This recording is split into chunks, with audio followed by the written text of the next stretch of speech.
আমরা যারা একটু শহরমুখী হয়ে যাই, শহরে বাস করি, গ্রামের কিছু কিছু বিষয় থাকে যেগুলি আসলে ভোলার মতো না।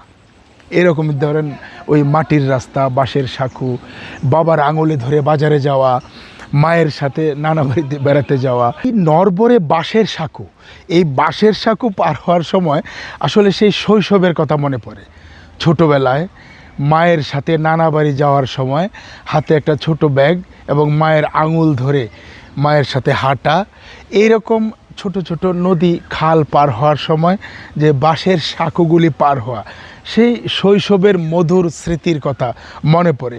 এই যে বাঁশের সাঁকুটি দেখছেন, এটা কিন্তু এই গ্রাম থেকে এই গ্রামে মানুষের যাতায়াতের একমাত্র অবলম্বন এই বাঁশের সাঁকো দিয়ে। এই নদীটি অনেক উত্তাল নদী বর্ষাকালে। এখন যেহেতু বর্ষা নেই, নদীতে ধান চাষ হয়েছে, কোথাও কোথাও অল্প অল্প পানি আছে, কিন্তু এই এলাকার মানুষ এখনও আসলে পুরোপুরি নদীর নিচ দিয়ে যেতে পারে না। এই জন্যেই সাঁকোটির ব্যবস্থা। বর্ষাকালেও এই সাঁকো দিয়ে তারা পার হয় এবং শুকনোকালে এই বাঁশের সাঁকো দিয়েই পার হয়।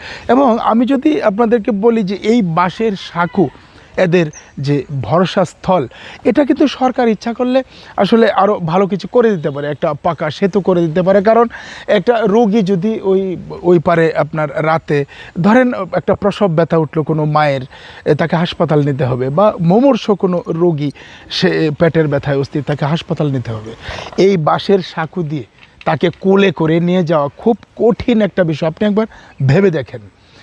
আসলে এই বিষয়গুলি সরকার নজর দিবে। এই এলাকার মানুষের একটা দাবি তো আছেই, আমরা জানি না তারা আসলে বারবার নক করেন কিনা। তবে আমি যে বিষয়টার জন্য আসলে আজকের এই ভিডিওটা বানানো, এটা হলো এই যে বাঁশের সাঁকো আপনাকে একেবারে সেই শৈশবে নিয়ে যায়।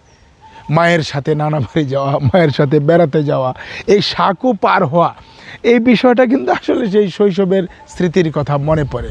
যদি আপনি শহরে বাস করেন এবং এখন যদি আপনি শহরে থাকেন পড়ালেখা করে, চাকরি, ব্যবসা বা যে কোনোভাবে, আপনার যদি বয়সও হয়ে থাকে, শৈশবের সেই কথা মনে পড়ার কথা, যা মায়ের সাথে গ্রামের মেঠো পথ দিয়ে এই খাল, নদী, এরকম বাঁশের সাঁকো দিয়ে পার হয়েছেন, কোথাও গিয়েছেন, কিংবা আপনি শৈশবে স্কুলে গিয়েছেন প্রতিদিন এরকম একটা বাঁশের সাঁকো পার হয়ে, এছাড়া বিকল্প কোনো রাস্তা ছিল না, তখন আপনার ওই শৈশবের কথা মনে পড়বে। আসলে আমরা যারা একটু শহরমুখী হয়ে যাই, শহরে বাস করি, গ্রামের কিছু কিছু বিষয় থাকে যেগুলি আসলে ভোলার মতো না। এরকম ধরেন ওই মাটির রাস্তা, বাঁশের সাঁকু, বাবার আঙুলে ধরে বাজারে যাওয়া, মায়ের সাথে নানা বাড়িতে বেড়াতে যাওয়া, এই বিষয়গুলি, বা স্কুলে যাওয়া বাঁশের সাঁকো পার হয়ে, এগুলি ভোলার মতো না এবং ভোলার মতো আসলে জিনিসও না। আশা করি এই বাঁশের সাঁকো এবং এই ভিডিওটি দেখে আপনাদেরও মনে পড়বে সেই শৈশবের কথা। এই ছিল আসলে আমাদের শহরে মানুষের গ্রামে জীবনযাপনের শৈশবের গল্প।